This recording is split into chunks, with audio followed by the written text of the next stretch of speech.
Tel Aviv জেরুজালেমে ফের ইরানের মিসাইল হামলা হয়েছে। এবার হাড়ে হাড়ে টের পাচ্ছে দেশটি, আতঙ্কে পুরো ইসরায়েল।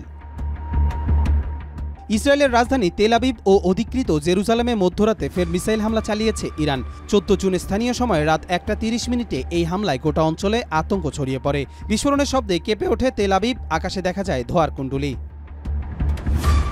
ইসরায়েলি সেনাবাহিনী আইডিএফ ও দেশটির বেসামরিক নাগরিকদের জরুরি ভিত্তিতে আশ্রয়কেন্দ্রে আশ্রয় নিতে নির্দেশ দেওয়া হয়। পরবর্তী ঘোষণা না দেওয়া পর্যন্ত সবাইকে সেখানেই থাকার আহ্বান জানানো হয়েছে।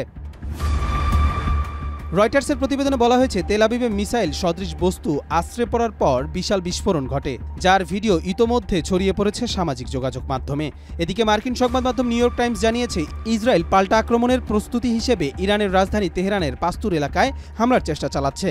সেখানে বসবাস করেন দেশটির প্রেসিডেন্ট মাসুদ পেজেশকিয়ান ও সর্বোচ্চ নেতা আয়াতুল্লাহ আলী খামেনি। পাস্তুর এলাকায় এখন সর্বোচ্চ নিরাপত্তা জারি হয়েছে। ইরানি সেনাবাহিনী শক্তিশালী আকাশ প্রতিরক্ষা ব্যবস্থা মোতায়েন করেছে, যাতে কোনো ইসরায়েলি মিসাইল ওই এলাকায় আঘাত হানতে না পারে।